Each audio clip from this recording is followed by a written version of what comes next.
حضرت سیدہ عائشہ صدیقہ رضی اللہ تعالیٰ اس مضمون کو روایت کی۔ امام دہلوی رحمۃ اللہ علیہ نے اس کو روایت کیا، اور کنز العمال کے اندر امام ہندی رحمۃ اللہ علیہ نے 35,215 کے اوپر روایت کیا۔ آقا علیہ الصلوۃ والسلام نے ارشاد فرمایا کہ اللہ تعالیٰ 4 راتوں میں اپنی رحمت عام بانٹتا ہے، عام، کھلے عام، کوئی قید نہیں، جو بھی مانگے اس کو عطا کی جاتی ہے۔ ایک عید الفطر کی رات، ایک عید قربان کی رات، 15 شعبان کی رات کے اس میں اموات روزی کا فیصلہ ہوتا ہے اور حاجیوں کے نام لکھے جاتے ہیں، اور عرفہ کی رات میں صبح کی اذان تک عام بخشش رحمت بٹ رہی ہے، آؤ بندو لے لو۔ اب اس حدیث پاک کے پیراگراف کو ذرا بڑی توجہ کے ساتھ پھر ایک بار دوبارہ سنیں۔ عید الفطر کی رات، فرمایا جو اس رات کو زندہ کرے۔ اب دیکھیں نا، دن تو بعد میں آنا ہے نا، عید کی نماز تو اگلے دن صبح پڑھیں گے، تو اس کو لیلۃ الجائزہ بھی بولتے ہیں۔ کیا بولتے ہیں؟ لیلۃ الجائزہ۔ جیسے ہی رمضان جاتا ہے لوگ لب پھاڑ پھاڑ کے گناہ کرتے ہیں، ان کو معلوم نہیں کہ یہ جو رات ہے عید الفطر کی جو رات ہے، یعنی اگلا دن عید نماز کا دن ہے، جو پہلی رات ہے، یعنی چاند نظر آنے کے بعد جو رات ہے، یہ رات اس کو لیلۃ الجائزہ بولتے ہیں۔ اس میں رحمت عام تقسیم ہوتی ہے۔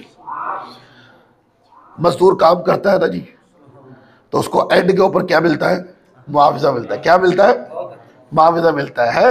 سارا رمضان مشقت سے تراویح پڑھی، نمازیں پڑھی، قرآن کی تلاوتیں، شب و روز اپنے آپ کو ذکر پہ معمور رکھا ہے۔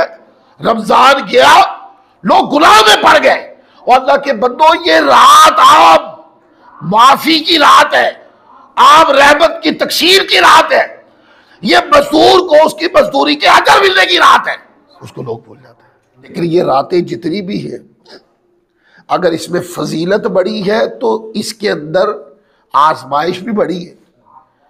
جیسے ہی رمضان جاتا ہے کیسے شیطان چھوٹتا ہے، لوگ کیسے گناہ کی طرف بڑھتے ہیں کہ نہیں لوگ۔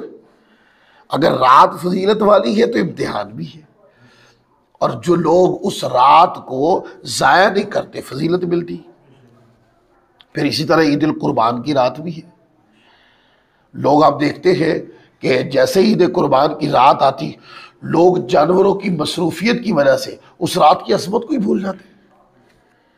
اور جب لیلۃ نصف شعبان کی بات کی حدیث پاک کے اندر، تو سیدہ عائشہ صدیقہ رضی اللہ تعالیٰ کی حدیث پاک کے اندر یہ لفظ ہے، فرمایا اس میں اموات، کون زندہ رہے گا کون مر جائے گا، روزی کا فیصلہ ہوتا ہے، حتیٰ کہ جنہوں نے حج کرنے ہوتے ہیں ان کے نام لکھے جاتے ہیں۔ مانگو دعا رب سے اس رات کے اندر بیٹھ کر کہ اے مالک کریم، اگر ہماری موت مقدر ہے اس سال کے اندر تو ہمیں ایمان اور عافیت کی موت عطا کرنا۔ مانگے، یہ مانگنے کی رات ہے، روزی کی کمی ہے نا، عطا ہو رہی ہے روزی، مانگے اللہ کی بارگاہ سے۔ اور مکہ مدینہ کے خواب جنہوں میں سجا کر شب و روز دعائیں کرنے والوں حاجیاں دے نام لکھے جاندے ہیں۔ منگو دعا اپنے رب کو کہ مولا بلا سنو تھے، حج کروا، منگو آج دعا، یہ رات ہے، سب مانگے دعا اپنے رب سے، دعا مانگے ہماری کہ کریم ہمیں حج عطا فرما اور عافیت کے ساتھ عطا فرما۔ جب اللہ کی بارگاہ میں منظور ہوگی تو پھر سارے ذریعے بھی اس کی رحمت نے پیدا کر